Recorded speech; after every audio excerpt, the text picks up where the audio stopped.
About the Vegas showcase. Where do we begin? Where do we end? Yeah, that's a good point. We were off to a great start. Christian, you got that? Write that down. Chuck hasn't sung yet, so that's good. I think we need to do that. That sounds like a fantastic idea. I like it. Glad we survived the Armageddon. Yes, we did.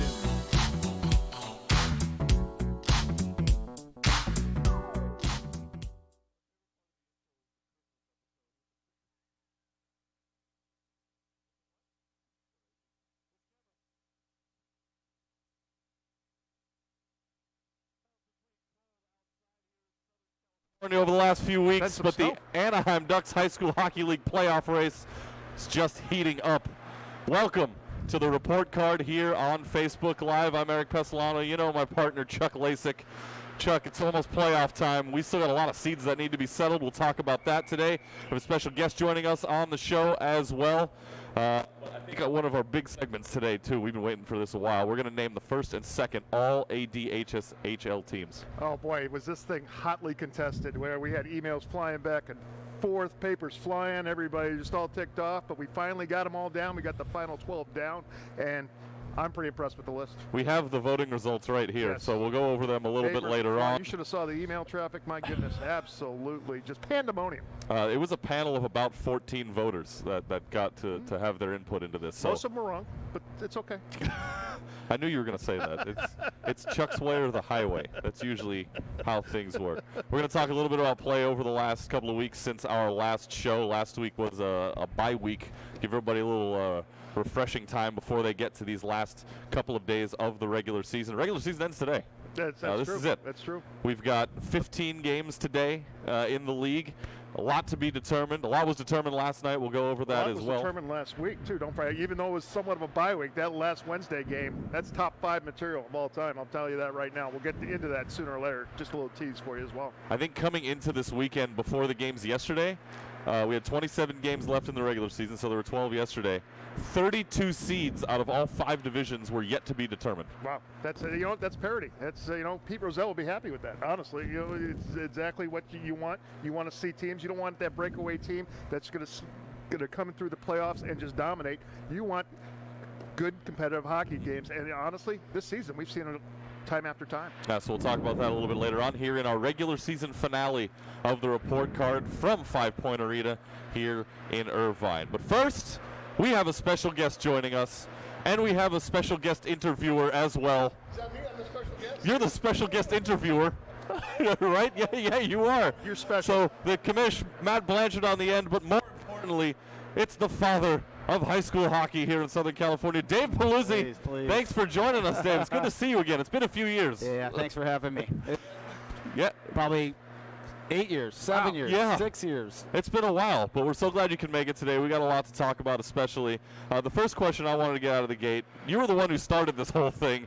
Back in 2008, I'd imagine probably sometime before that when the idea first came around. What was it for you that made you decide we got to get this going here in Southern California? Well, as you may know, I grew up in Chicago. I played high school hockey myself. And I realized that with all the travel hockey going on, kids changing teams, the sports here in California is tremendous with so many people, and my youngest son was just entering high school, was having to make a decision. Was he going to play another sport for his school or play hockey for other teams outside his school? So I just thought it would be a good time to try it. I knew Matt from travel hockey and knew travel hockey players, and decided to approach the school, Jay Sarah, and knew a number of the Anaheim Duck management team, and brought it to him. And I appreciate you telling me that I'm the founder, but I really had maybe an idea that I experienced before. And in all fairness, the guy to my left, now the commish, was my good friend and partner who did all the heavy lifting. But it was really the idea there's no high school hockey in the largest state in the country with such great athletes. What was some of the groundwork that you were able to lay down when everything was starting to get going and going forward? What was your plan? How did you want to launch everything back then? Well, originally I really thought back again to my high school days where discipline and the integrity of the game and the respect for the game was of utmost importance. And hockey's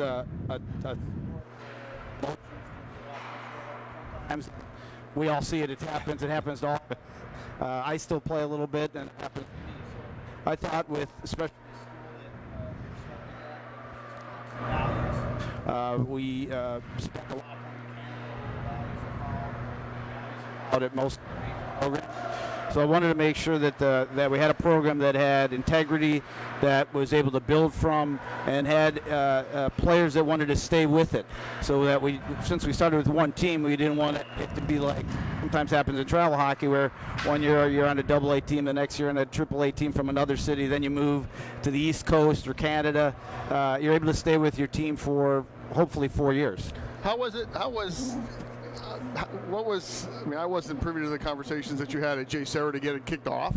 How did the J. Sarah connection start? Well, first of all, our kids were going to school there, so that was one. Well, there wasn't a hockey team there yet. So yeah, I think you had an older son, Matt. Yeah. Played hockey and then I played sports at J. Sarah. The president of the school athletic director, Andy Schuler's brother-in-law was Matt Savant. Okay. The Ducks.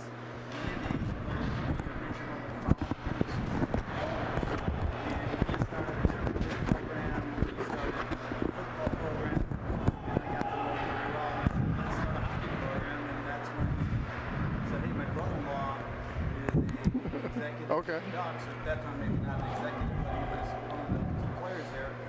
So Matt and I got involved with Andy and J. Sarah, and then we met up with Art. You were there, and well, yeah. I think you and Art had some other conversations because I wasn't too involved. I don't think at the moment, but were the Ducks excited back in the time? Was it more of a let's just see what happens type approach, or did they fully embrace it? I think they fully embraced it. If I remember correctly, the Rinks brand was just getting started. Okay. They renamed the Anaheim Arena the Rinks, and they started renaming the Nova Rinks, the Roll Ice Hockey Rinks, the Rinks. So they had a vision that was consistent with the vision that I had for high school hockey, was to promote ice hockey, which in turn promoted the Ducks. And I think they had a larger vision. We're sitting there right now. Yeah. I'm sure Eric was going to save this question for later. Did you ever think you would get to where it is now? I mean, when we first started, you and I, we had maybe 6, 7, 8 teams when we were done, and we've 4 times that now. When we started the program, a lot of people were talking about Dallas. We wouldn't expect it to be like Chicago or the East Coast, but Dallas had started a program similarly, and they had over 50 teams, and folks were talking about how we need to mimic their program. I don't think we tried to mimic any program. We tried to develop a program at the start with one team and then bring team 2 in, and it was 3 yards in a cloud of dust, so to speak. Okay. This league's become prominent as well. I mean, you've now had a twice national champion in Santa Margarita. What led them to join the league the second year? So, as I've heard on your show, and I know personally from when I was with the program, the rivalry between Santa Margarita and J. Sarah prevails academically, athletically, and many of the members of the J. Sarah staff were from Santa Margarita. In addition, many of the players played with many of the other players in travel hockey from Santa Margarita, and our coach at that time, Hutch, here at the rinks at the center, was close to many of the members of the travel coaches from Santa Margarita, or that had kids or players that went to Santa Margarita. So I really can't remember exactly how it started, but it was just kind of natural. Yeah. I mean, it's seeing what they've done and the national championships that they've won. I think they've been to, if I have this correct, I'm sure you did, they've been to 3 nationals or 4 nationals, won 2 of them, runner-up once. The competition hit because J. Sarah was the first for probably the first time in a while versus Santa Margarita, meaning being the first team in the league. Yeah. So in one of our episodes, we did the top 5 games of all time of regular season. The top game ended in a tie between JSerra and Santa Margarita. I remember that game. Do you remember that game? I remember it exactly. I remember at the beginning I think the JSerra players were very confident. Santa Margarita came into the game and had some excellent players, and I think I'm picturing, I think it was Christian Tyson scoring a goal and chest bumping the boards and the crowd behind the plexiglass, which reminded me of my past. I remember it, definitely. I remember them. I remember the game and having it tied up at 0.2 seconds left by Hodges. I mean, the atmosphere in the to me, it was worthy of the number one game. It was so. Bring me back to the first year when we had to schedule games. I mean, you were on the phone, I was on the phone. What do you think was the perception of the teams playing the high school team the first year? We played Bantam AA teams because it was mostly freshmen and sophomore, maybe a few midget teams. What do you think they were thinking? Well, I think originally, you remember that we had a lot of trouble scheduling games every week, and in addition, we had trouble scheduling games with our players because many of our players played travel hockey, as I think they do today. Yeah. A number of AAA and AA players that play on both teams. So when we played other travel teams or AA and AAA teams, they were a little reluctant because they didn't have anything to gain. They had this high school team that no one knew what to do with, didn't know who we were, and in many cases we played down against a AAA team, or we played up against a AA team, and we were playing with different age groups, different cities. So I think originally Kaha was skeptical about it. Remember, we were at some meetings, some board meetings, and what it really meant was potentially taking players away from Kaha and Skaha. I don't even know where it's at today, but I think it's worked in fine. Yeah, it's worked in fine. Yeah, so we're actually a Kaha league. The Anaheim Ducks High School League is a Kaha league now. So, yeah, that all worked out great. When you were there, the team went up to Penticton a lot. Do you still talk to the Penticton guys? Do you have a lot of hockey connections still there? Absolutely. As a matter of fact, I just exchanged texts with Andy Oakes, if you remember, and I believe they do some work here in Southern California.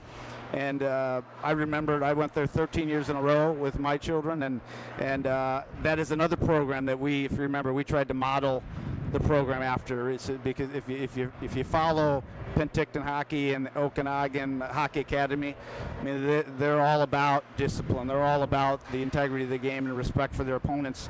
And I mean, Andy, I'm sure Andy's aware of everything that's going on here, and I'm sure. Well, I don't know. Andy's a pretty busy guy. I mean, I from a personal standpoint, I always enjoyed those trips. I thought it was great, but I mean, I specifically remember the trip that we took the team to Florida one year. On the beach, the guys were stunned by the beaches that they had there. But it's fun to have you here. I'm excited to see you in a while. We haven't seen each other in a while. And we had a good talk before. No, our trips, our first year, and I don't know if the guys know this, we traveled.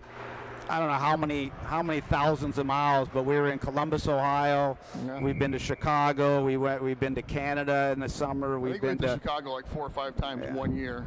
I don't nationals and the whatnot. Right. So, I remember the year we went to Chicago was mainly because the boys never really experienced hockey outside of travel hockey, and we went to play some of the Chicago high school teams. We played my alma mater, which was nice, and then we played in a Thanksgiving tournament as sophomores. That was eye-opening for the parents and the players, which was my goal, and brought back some memories, and I still keep in touch with folks about the game. Was that not the catalyst for the JSerra Thanksgiving tournament? Yes, it was. It was. It absolutely was. That's great memory. Yeah. I mean, and you and I remember, we why can't we do this in our own backyard and have people come? And now that JSerra tournament is one of the biggest around, and we always get a kick out of it. And the teams from Canada come here now, so there's a lot from Winnipeg and whatnot. So it's it's a great.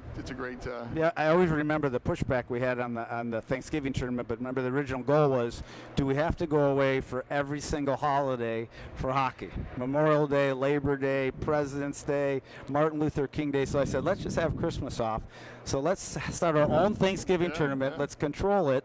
And Art was great. And I believe the tournament still exists today, or at least it did up to last year. And that is fantastic. Yeah, I think it had 40 teams last year. So Wow. Wow. Yeah. Matt, you talked about getting a kick out of it, that tournament. We got a few things here that I think people might get a kick out of. Let's take a look at this. Christian, zoom in on this. Chuck's got it holding up right here. Here's a photo from the original J. Sarah team that started it all, from way back when in 2008. Who's that in the front row on the left? The first two, whose kids are those right there? Yeah. Is that Joe Paluzzi there on the left and Luke Blanchard there in the striped collared shirt? Is that who that is? That was July, of all days, that was July 1st. I don't know if you remember this or not. That was July 1st, 2008. That was free agents opening day. That's the first day NHL could sign free agents. And Brian Burke, who was the general manager at the time, Jay Sarah. Well, that explains the look on Brian Burke's face in that photo right there, I think. He knew what was going on. Yeah. Well, and Brian Burke, I mean, he probably doesn't even know what we are anymore, but he was a major catalyst to this whole thing. And he said at that meeting, this will become a legitimate league in 10 years. And to his word, it's very true. Yeah, he nailed it. You see Chris Pronger in that picture in the front as Where well. did you see? That must have been when Niedermeyer retired. Yeah, and then over on the far right in that back row, we mentioned Hutch earlier. Rick Hutchinson, who's now the head coach at Irvine United. He's still around too, and of course here at the rink. And everything has just grown. When this first got underway, Matt talked about, could you ever imagine how big it was going to grow? Did you have any short-term goals or long-term goals of what this could become? Well, the short-term goals was, and if I remember this press conference that we really didn't even know was going to be a press conference. I remember the cameras started coming in, and I think Matt said something about our hair. And so all the cameras came in, and I don't know if you've seen the video, but Matt mentioned what Burke said, but I spoke a little bit about the Trinity League, which at that point I think in Sports Illustrated is the second most competitive league in the country athletically. And I just made the comment is that why don't we start hockey? This would be one of the best conferences in the country to start hockey within the Trinity League. So my first goal was really to get more than a couple teams, and then it was to hopefully get the Trinity League started, which is, as you guys have experienced, harder than anyone would have thought because of all the conflicts and the high level of athletics and academics in those schools. But now I heard the last show that 100 days in, all the 6 teams are in the league. So that was my short-term goal. I really didn't have any overly long-term goal of 50 teams, or certainly didn't think of national championships.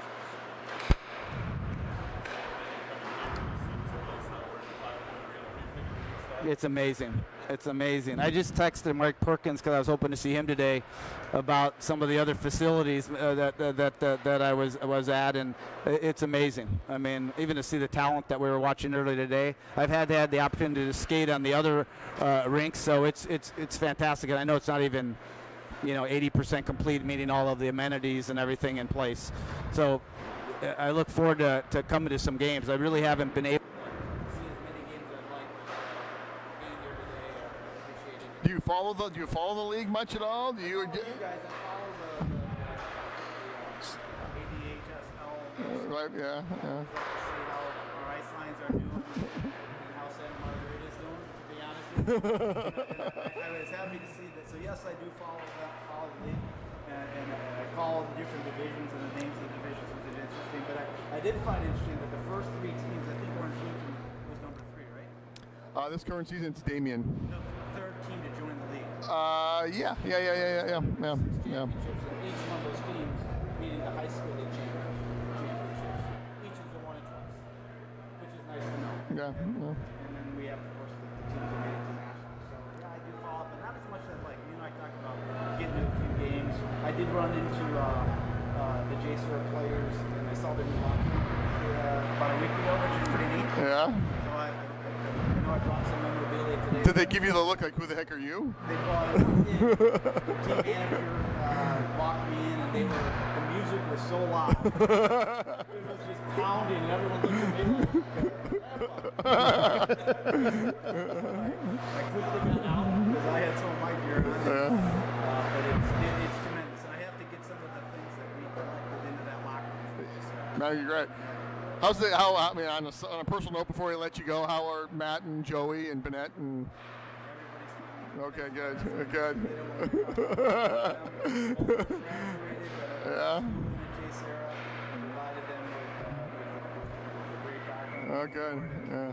Both probably ice lines, and I know Joe and Matt will be watching this later today. It's okay, I will too. I'll just add a comment here. Just kidding. Good seeing you. Yeah. Thank you. I don't think you and I even. No. Yeah. No, that's it. Well, started. We came on year 2, so we got to miss out on the formation. But still got to give thanks again for all you've done. I mean, look at this. We're in this place now. Yep. 49 teams. So. And only getting bigger. These two gentlemen here to my left. So Dave Belusi, thanks so much for being here. And we'll see you around the rest of the great. Thank you.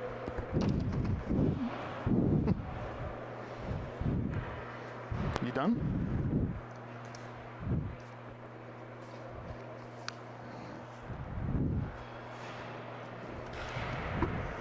Okay, so the microphone problems never There we cease go. to Wow. exist No, around yeah, here. I think exactly. I'm back now. All right, we're good.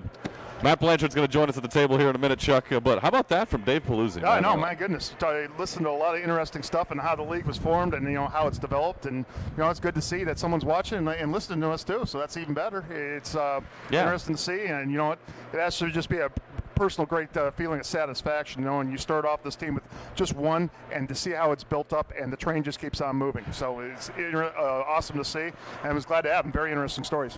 Yeah, it is good to see him again. We haven't seen him in quite some time. It's been a while, As yeah. you mentioned, we saw him that first year. Hasn't changed. Yeah, that's a good point. Hey, look at him running around, getting back into the table, and of course, you were followed on camera that whole trip, Matt. Exactly. So that was perfect. You can see my athletic prowess. Welcome back to the table. Thanks, gentlemen. We need you over here because things are about to get real here in a I haven't second. seen Dave in a long time. So that was good. That's right. You too. Whoever's idea to bring him on was a great idea. That was fun. It was. Yeah. Nailed it. Get that guy a raise. Chuck. Yeah. All right. Time to get heated in Oh, here. boy, here we go. We ready for this? Do I get to see this? Yeah. Go ahead and look at your sheet that you put together, by Roll the my way. sleeves for this one. You expect me to remember? Okay. It's time for us to name the all ADHSHL first and second teams First and second teams. of Top all 12. time. So yes, here's how this is going to work. We got 3 forwards, 2 defensemen, and 1 goaltender for each of the teams. So 12 total players have been named to the first and second teams all time. All decade team, all first, all ever team, I guess. Yes, So, this is for everybody who's ever played in this league was Okay. taken into consideration. And we're going to start with the second team because, of course, we like drama. We want to save the Okay. first for later. So let's start with the forwards from the second team, and we kick it off with a guy who we've seen for 4 years, the league's all-time leading scorer, Blake Reed from J. Sarah. I don't think this was a tough selection. No, it wasn't a tough selection. I'm glad to see one of my selections actually made it as well. But Are we going to get the recap of all of Chuck's picks here or what?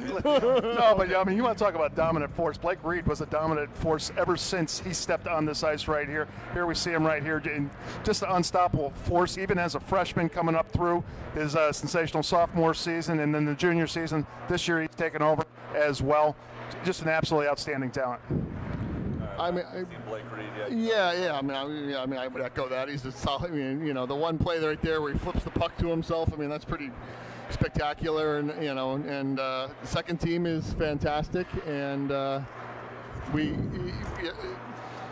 the first of 12. I mean, if Blake Reed is number 12 on this list, not that he's number 12, but what do the other 11 have in store for us? So yeah, we go on. But Blake Reed on the second team all time. We move to our second player on the second team all time from Orange Lutheran. It's Jacob Curry, and I think he might have garnered Mr. Clutch over the years. Oh, exactly. Honestly, he had that goal, that one in the 1-0 game where it was Austin Alarcon shutting them out, and then that was in the finals to beat Santa Margarita. That's what actually put Orange Lutheran in the match. And then was it a season or two later where he had that overtime goal and it was 1-1, and then they came back, or it was 1-0 Santa Margarita. They came back late and tied it, and then Furry goes on a breakaway. I think we see it right here to score in OT to win it right there for Orange Lutheran. Just that, you want to call him the Eagle Killer. I think he was Mr. Clutch. Mr. Right. Yeah, Mr. Clutch. Right. Yeah. When you needed a big goal in any game, Jacob Furry was the guy everybody knew in the back of their mind would be somewhere involved in the play, and you're like, where is he? And then Dan Adams would put him on the ice, and bam, the puck finds him. I mean, when you're that clutch of a player, the puck will find you, and that was the case with Jacob Furry, I think. All right, so Jacob Furry, our second forward on the second team all time. My mic's up. All right, we're going to move as Eric changes his third one. This one, actually, I totally forgot about this guy, but and I apologize. Now I do remember him, obviously. I do also remember he had a sister listening to us all the time in our early days, and that's Max Kilcuts, who actually had a brother who played as well for Santa Margarita, and Max was Max was strong. Yes. He was a strong player. I'm not even sure if we have video of Max. We got some up there. Yeah, played a while ago, but Max, he was a solid, strong player. You could not knock him off of the puck. He was a fantastic shooter, and we got him on Team California for 1 year, and lit it up in Pittsburgh there. And he was a solid player, forward and back. He was one of the forwards that I think Coach Johnson looked forward just to work hard, and he was again thick and solid, and just a very good hockey player. I want to say he was on the first national championship team. I could be wrong on that, but was he? Max I don't think so. No, missed it. Okay, I missed that. Okay, he was before that, but he was, he was one of those kids that played club, I think, and then came over to the high school and did a little bit of both. But he was a solid player. So our first three players are from those first three original teams: Jay Serra, Santa Margarita, Orange Lutheran.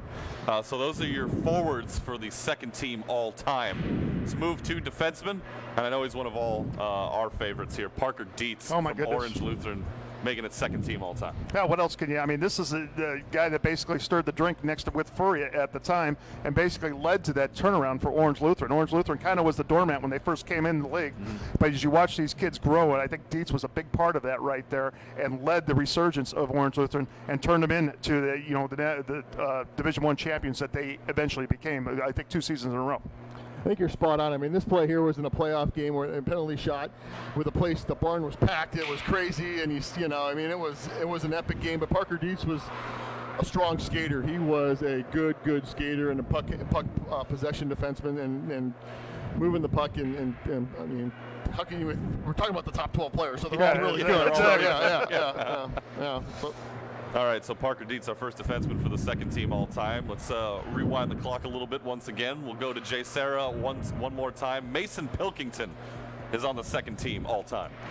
Mason Pilkington, he was always had ice water in his veins. This is kind of like, we watched him grow 4 years, and the one thing is, we kept on. This kid started out, he wasn't kind of scraggly from what I remember, but he turned into a big, solid defenseman. And the one thing I liked about him, he always kept his cool, especially under pressure, good at handling the puck and handling difficult situations. And you know what? I can't recall, maybe. I thought he was one of the best skating defensemen we've seen in a long time. Exactly. He could skate with the puck, and I'm not sure if he played forward in his prior years before Jay Serra, but he was a very good skating, fast defenseman. Yeah, he was. So Mason Pilkington, the second defenseman there on the second team all time. For our goaltender, now this one was a little bit of a surprise for me. I was a big surprise. I know you were a little shocked, but he got the votes. Dylan Gluck from Santa Margarita, the second goaltender all time in league history. I'm looking at the votes right here, trying to fill. There it is. Okay, I got you. He can't. Dylan Gluck, absolutely outstanding. And you know what? Really didn't have to work too hard at certain points, but then when he did, he made outstanding saves, but he made them look easy. That's what I liked about Gluck. Very, very calm and cool in the cage. Was never really spooked or never got jarred at all. But still, it's always nice to have a good defense, but sometimes. And Dylan Gluck was not a small man. He was a big boy. He was tall, and he knew how to use his size to his advantage, I think. And he was. I think you're right. When SM needed him to come up big, he came up big, as you see right there. So it was. I think. It was a good. I think the goalie division was very challenging. That one shocked me. I'll tell you that much. I'll tell you how close it was, and Matt, because you put the charts together, that he edged out by a single vote to get that number. Yeah. Well, and to go to that point, I guess congratulations to all of the second team players there. To summarize, the forwards, Blake Reed from JSerra, Jacob Furry from Oulu, Max Kilcuss from Santa Margarita. Your defensemen on team, the second team, all ADHSHL, Parker Dietz and Mason Pilkington, with the goaltender Dylan Gluck. To give some honorable mentions. Before we get to the first team, I think Let's do honorable mentions. Let's do some honorable mentions. The next, for the forwards that were 1 or 2 or 3 votes short, Jacob Heller from Oulu. Wow. So the previous all-time getter. Levi Solani, Daniel Dabaya from Bosco, and then Ben Snyder from Capital. Ben So Snyder, those, as far as forwards go, they were the, if you were to make a third team, that would kind of be where it would be. Wow, those are all big names. Defensemen. Well, we'll get there, and we'll get to Well, go ahead. Honorable mention defensemen. Okay. I mean, we'll Yeah. Jacob Hager from JSerra was a couple of votes short. Current player. And Ryan Johnson from Santa Margarita. So two equally probably deserving NHL players. Yeah, so exactly. yeah, so not bad. So the goalies, as I look at this list, would be Nick Valdez, Connor Taharian, and Connor O'Brien. I thought O'Brien was one vote short. So, yeah. Yeah, It's kind of fun to reminisce about some of the great players. We're going back all 11 years, basically. We cover the basically the spectrum just with names like that right there. So, very interesting to see, and congratulations to the second team. So, I don't even know if we want to move on to the first team quite yet, because the honorable mentions are, Connor O'Brien. I don't even know if we have video. He's kind of like in the same era of Max Kilcuss. Exactly. Yeah. So kudos to the voting staff. I think you guys mentioned there were 14 that we pulled from. Old, new, current. That was a good mix. Yeah, I thought it was a good mix of how he selected it. There was a process to it. He obviously tabulated the votes, and as it came in, we worked through it, and kudos to Andy and his staff for getting the videos up. Yeah, honestly, to even get to like the video or like the pictures of Kilcuss and Gluck, Gluck's been around, but that was actually pretty impressive. Mason Pilkington was in the early days of Black Dog too. Yeah. All right, we're going to move to the first. I think Eric's back now. So I'm back. Okay, go ahead. Kinda. Okay. Our top 6 players, essentially. Dun, da, da, da. 3 forwards, 2 defensemen, and 1 goaltender. Did I get lost again? All right, so we'll start. Let's fix it, Christian. Let's fix the. We're trying. Let's go. We're trying. Honestly, you got 6 guys right here that are very, very deserving. Yeah. And what else can you say about them? Obviously, and we're going to let Eric. We're trying to get Eric wired in so we can announce the top 6 guys. How's what do we got, Christian? Am I back? I'm back. All right, Okay. there you go. Let's see how long it'll last. You got to turn the microphone on. Yeah. I'm on my 9th microphone. There you go. All right, here we go. Kind of funny how Matt and I what's the basically have problem over lasted, there? honestly. I think it's the user, to tell you the truth. Yeah. All right, here we go. We're just gonna get ready to go. We're gonna go the top 6. The top 6 deserve to be mentioned properly. So if we can get our technical director. So, we talked about the process, right? Exactly. We've got the process down. We got the process down. Well, now. you want to talk about something? Okay. This is live TV. There we go. Show if we didn't go through some issues, right? This is kind of our deal. Let's see. You got me? Am I working? Okay. You guys can stall. You're doing great. What else is on the agenda for today? By the way? We'll take a look at the agenda as we move forward. Right there, we're going to have the Division 1 recap as well. Division 2 recap. Division 1. We got the Division 3 recap. Division 1 is all done, right? Division 1 games are all done for this year. So congratulations to us. I think we're set. So Division 1. Here we go. Hold on just a second. There you go. Okay. I'm going to pass the mic. There you go. Okay, here we go. We're passing the mic. Let's do this. Since we're not all talking at the same time, I can hand this back to you. And all of a sudden, I'm hosting a game show from 1972. Okay. So, I think we can finally move forward now. And, yeah, $1, Bob. let's talk about the first team all ADHSHL of all time. Ready? Here we go. Forwards from Damien, Alex Kalow. Well, Alex Kalow, not only a smooth skater, but a strong skater as well. The guy had all the moves, the size, and on top of it, the speed.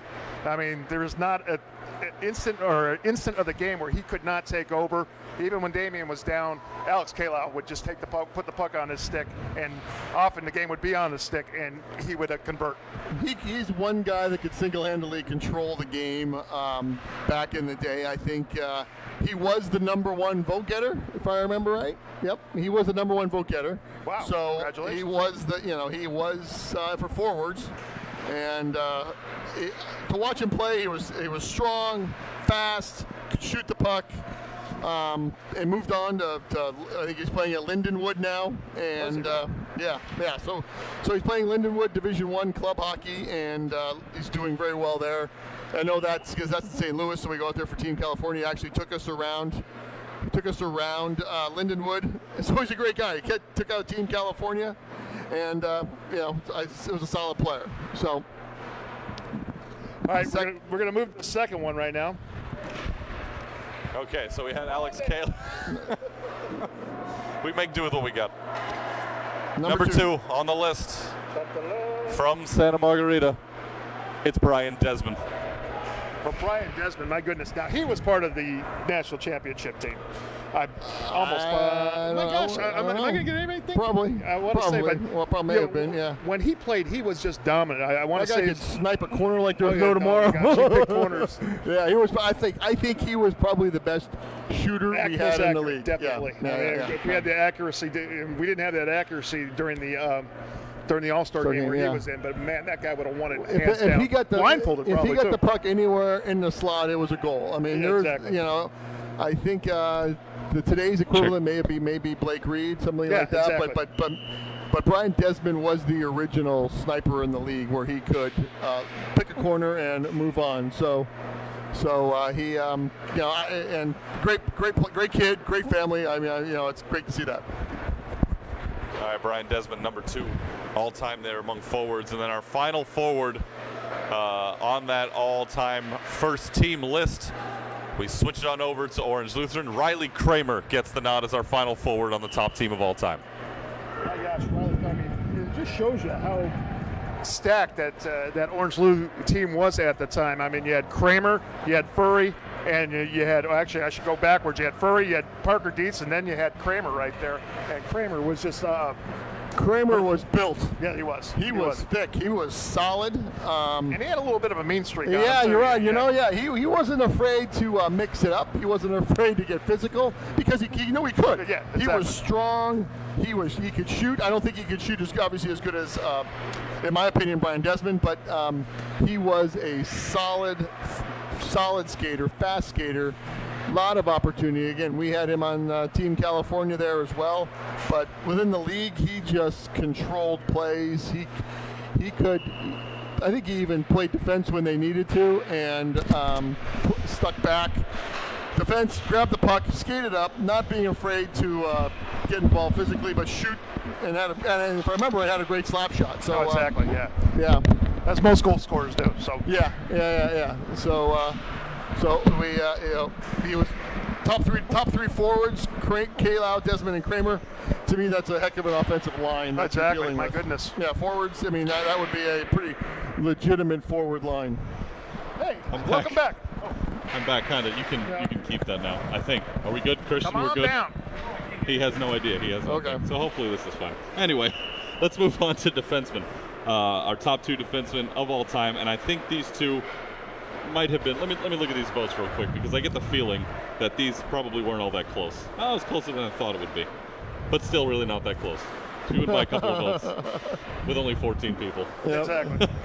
All right, from Santa Margarita, Jake Rosenbaum is our first defenseman, and this was another no-brainer. Yeah, pretty much so. I mean, you want to talk about Santa Margarita's always had big, or not big, but also just very talented defensive lines. And they often go unheralded because you never hear of them because they really don't have to play defense. But the problem is that's because they're controlling the points so often. But, I mean, Rosenbaum, quarterback there, he was on that team for, 4 years right there, and did an absolutely outstanding job for the Eagles right there, and just another, probably the top-tier defenseman that Santa Margarita has produced.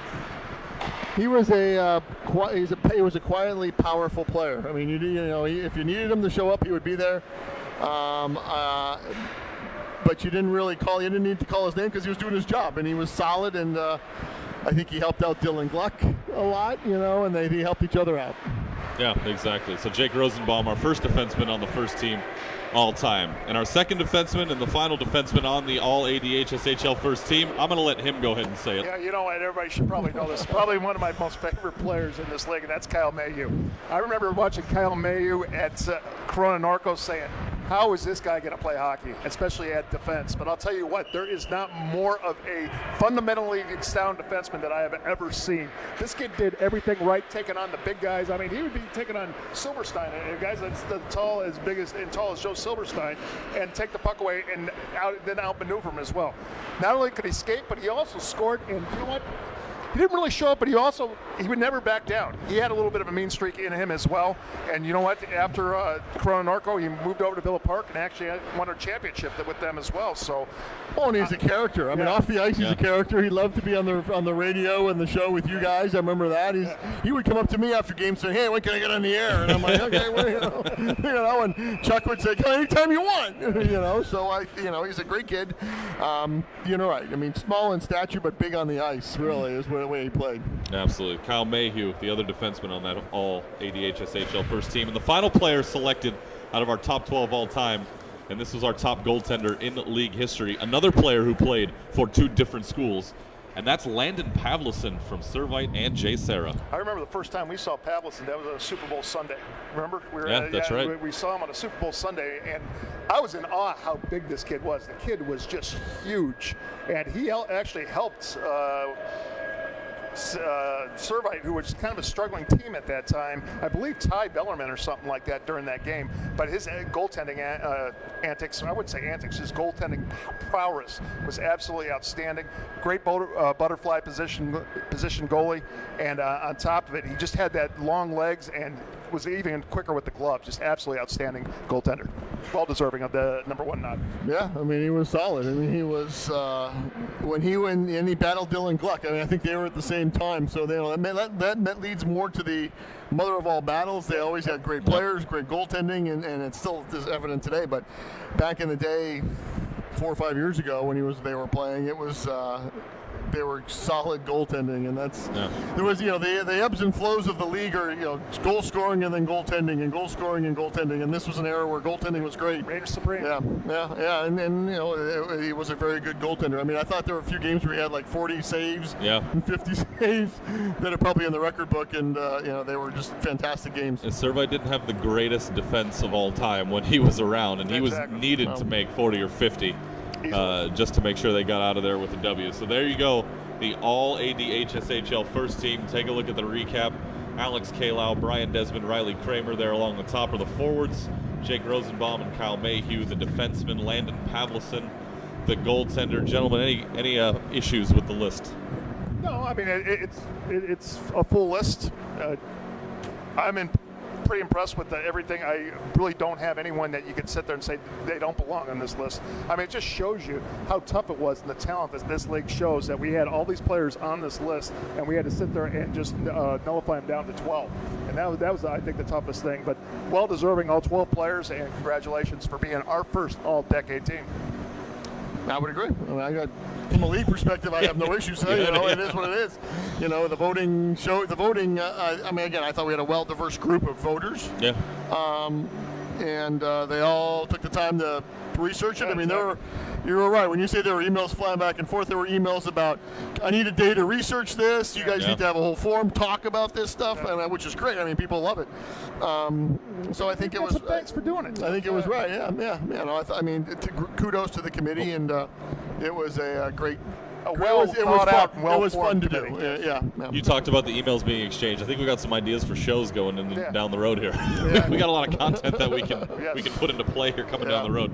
So you take a look at the breakdown of players selected here. Out of the 12, 4 from Santa Margarita, 3 from J. Sarah, 3 from Orange Lutheran. The original 3 well represented. Well, I mean, Santa Margarita's won 2 national championships, so I'm sure. You figured that would happen. Yeah. They should. So that, to me, that's that's probably right. They played the most games in the league for exposure for everybody. So I think that seems appropriate. All right. Yep. So there you go. Your first and second all ADHSHL teams of all time. And now we move on to business. Going on with this particular season we're in the middle of right now. We're actually near the end of one more game day. That is the today. last day. This is it. It's the last day. Yep. Now the second season starts tomorrow.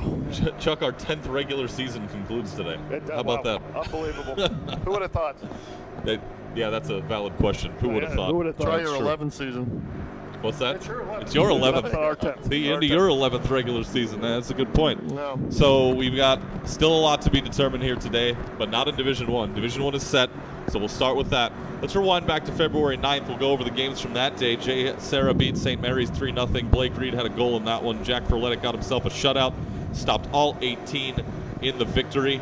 We saw Orange Lutheran beat St. Mary's 7-2. 7 different goal scorers for the Lancers and 4 players with multiple points. A nice day for Orange Lutheran there.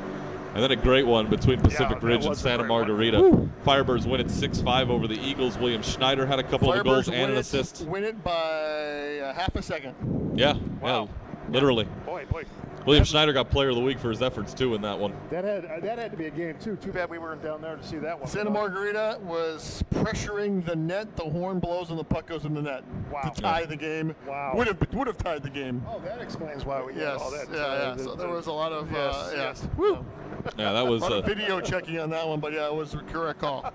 it was the correct call. Yeah. That's absolutely right. So that game was down in Icetown Carlsbad. That's what Chuck means. Too bad we couldn't be down there. But a nice win for Pacific Ridge here down the end of the season. And then last night, which was probably the biggest game of the season as far as the standings are concerned, Santa Margarita beat St. John Bosco 7-3, and the Eagles are Division I regular season champs again. They get the bye in the first round. That's the big thing, right? You only have to win 2 games to win the title in that tournament format now with that bye. So because of that, here's what Division I will look like. Santa Margarita are your league champs for the regular season. Now you look at it and you see that they have the same amount of points as J. Sarah, but the Eagles won more games in the regular season than the Lions. They won 12. League games. Won more league games, yeah. They won 12. J. Sarah won 11. So even though the Lions swept the regular season series, the amount of wins is the first tiebreaker, so the Eagles win the regular season title. J. Sarah is the 2 seed. Damien will be 3. Tahoe 4. Orange Lutheran 5. Bellarmine 6. St. Mary's 7, which leads us to the quarterfinals. That'll be March 6th right here at 5 Point Arena. You look at the schedule. We kick it off at 3:40 in the afternoon. Number 7 St. Mary's takes on number 2 J. Sarah, and that one will be interesting right out of the gate. Oh, definitely. Well, they split in the regular season, I want to say. Yes, so, they did. That's going to be. I mean, I think you can say it about all 3 matchups in the first round. They're all going to be very interesting, but right out of the chute, it's going to be a pretty interesting game. The second quarterfinal will be the 6 seed Bellarmine against the 3 seed Damien. Those 2 teams played up north earlier this year as well. Well, Bellarmine's David Guy always has that Bellarmine team working. Like we've always discussed, they skate to the drop of the puck until the end of till the final horn, I guess you would say, not whistle. But I mean, this team skates hard. And Damien, though, I mean, they have great goaltending, and on top of it, I'm trying to think. Gosh, I forgot his name right now. I can't believe it. Center number 2. David Wynn. Huh? David Wynn. No, I'm talking Damien. Oh, for Damien. Jalen Cordura. Yeah, Cordura. I'm sorry, Jalen. Excuse me, but yeah, Jalen Cordura, a well established team, a veteran team, and they could make some noise as well. And then at 7 o'clock, it'll be the last quarterfinal. 2 years removed from playing in the league title game in Division I, Orange Lutheran, the 5 seed, will take on Tahoe Hockey Academy, the 4. Tahoe is going to be technically the host team in that one. Well, don't forget, though, Tahoe usually arises during the playoffs. They've been the runner-up the last 2 years, if I'm correct. So don't count out the Tahoe Hockey Academy just yet. And you know what? Orange Lutheran, they scored 7 goals last week against St. Mary's. So it looks like they found their scoring touch as well. So it's going to be a pretty interesting game in its own right, too. And it's not easy to win Division One because the semifinals are the next night, and they're at Anaheim Ice. So the three winners plus Santa Margarita will travel up to Anaheim at 4:50 on March 7th. The winner of the first two quarterfinals will play each other, and then the Orange Lutheran Tahoe winner will play Santa Margarita at 6:40. And then the Shulman Cup final will be March 9th right here at 5 Point Arena at 6 p.m. It'll be the middle game of the three varsity title games, and that's the way Division One is going to shape up through the playoffs. Should be fun. It's been a great season all the way around. We've seen a lot of parities. The parities come down a little bit. I mean, we've seen Santa Margarita kind of be pulled in by the talent of the league that it has to offer. So it was very interesting. I mean, last year, a couple of years, they ran away with it. This year, now they're back.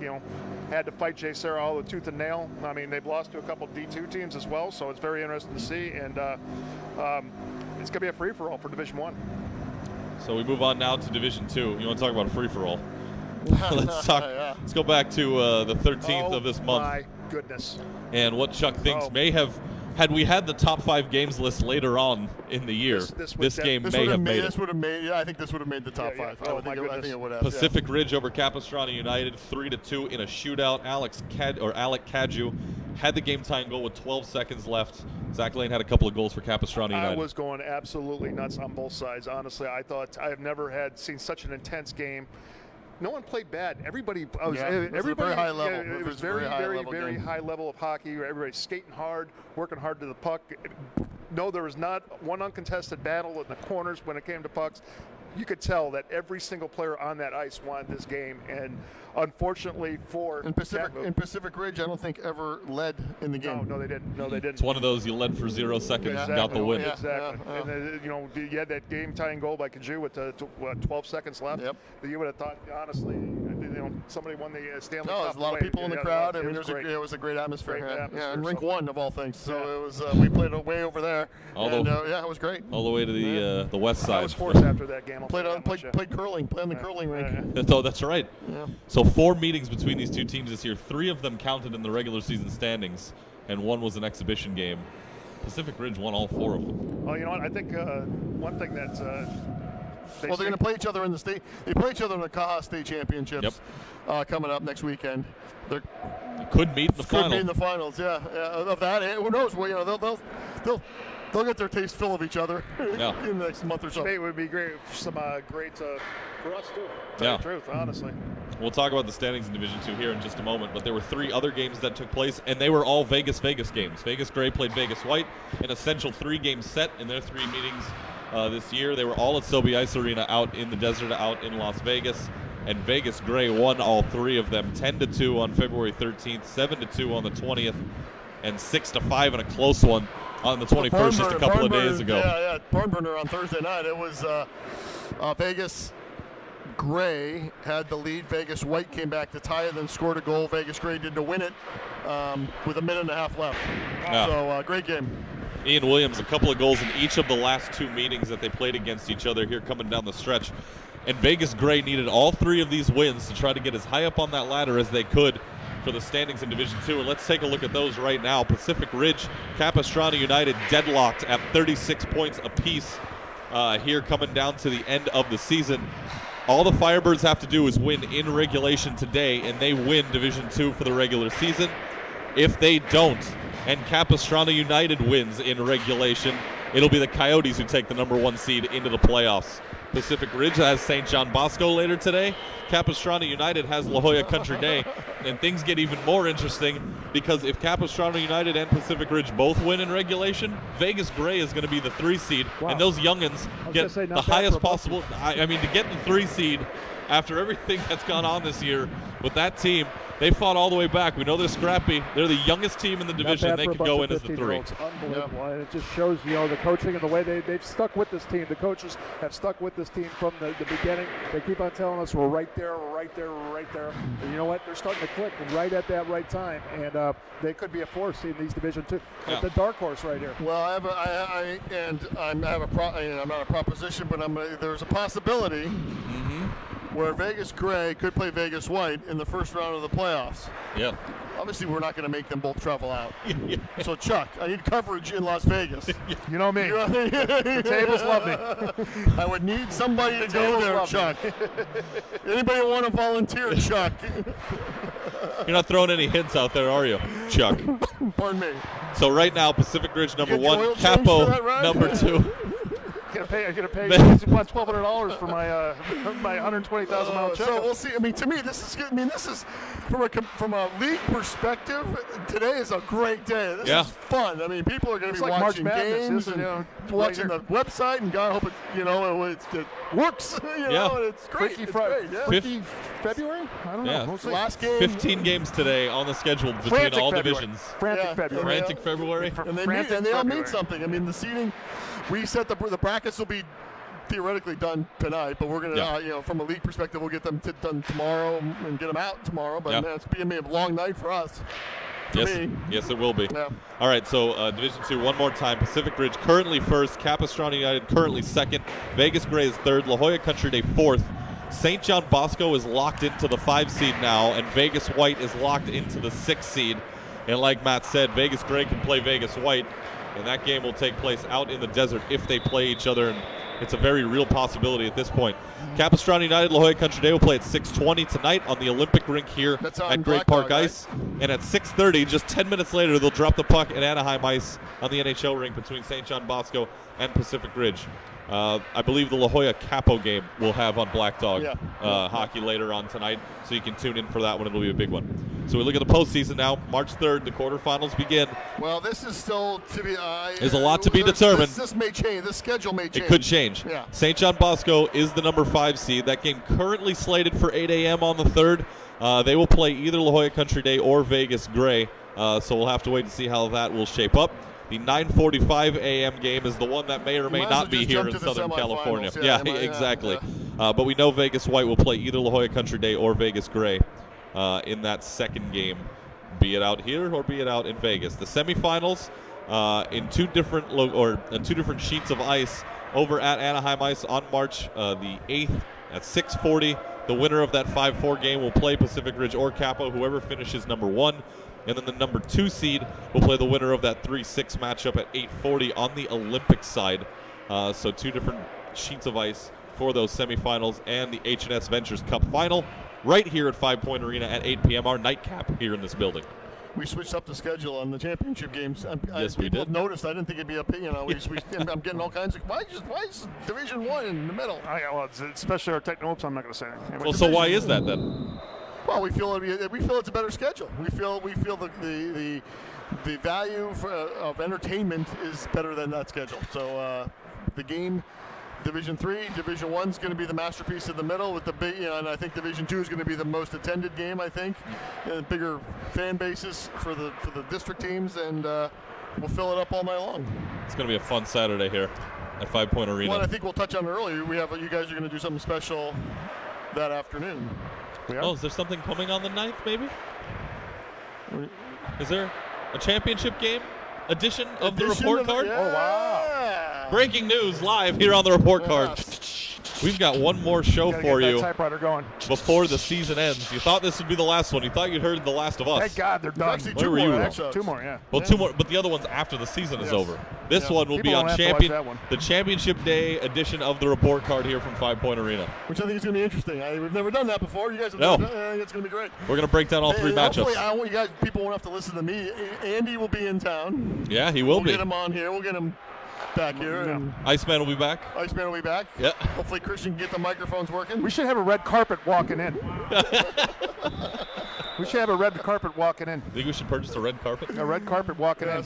Look who's coming in now. about Yeah. We can borrow it from Anaheim Ice. Yeah, we could. Okay. All right, let's go to Division 3 now. We're just going to talk about a few of the games here. These are the ones that have to do with the higher seeded implications. So back on February 11th, the Upland Christian Academy, that was a Monday night edition of the Anaheim Ducks High School Hockey League. UCA beat Servite 11-0. Elijah O'Neill, Kevin Morse, Grant Brundage, 2 goals each in the win for the Eagles. A couple days later, Irvine United beat Mater Dei in a shootout 7-6. Ryu Suzuki had a hat trick. Adam Campbell had 4 goals in that one. He won Player of the Week for his efforts during this time.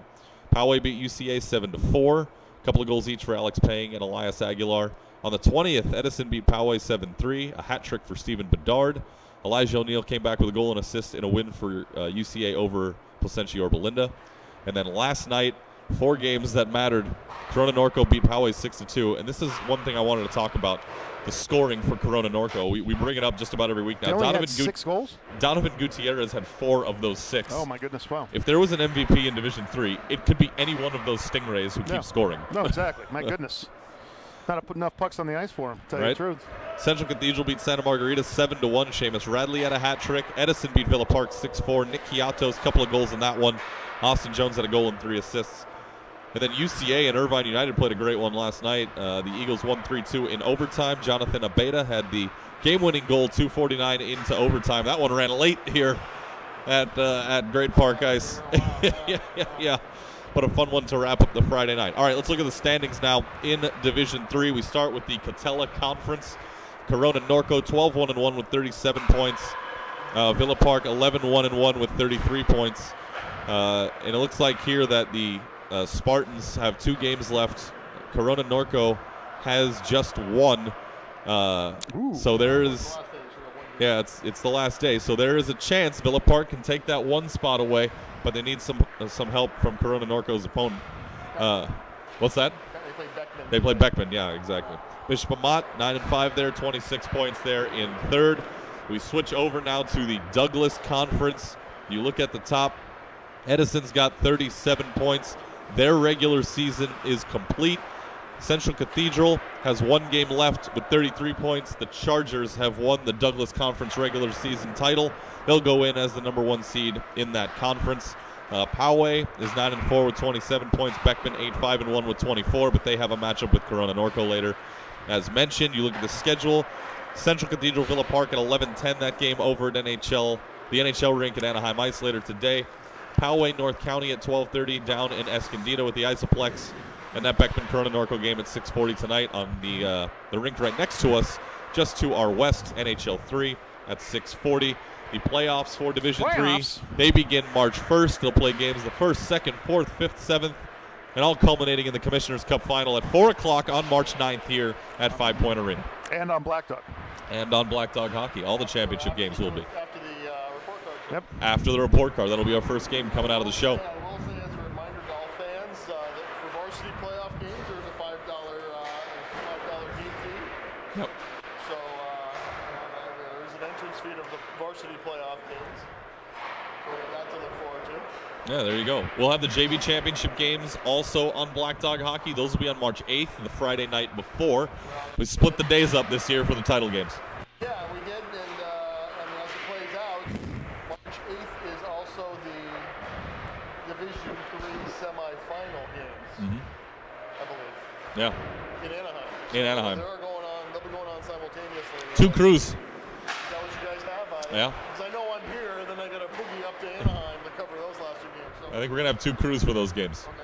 Yeah, to me, this is the most exciting part of the year. I mean, Yeah. the playoffs.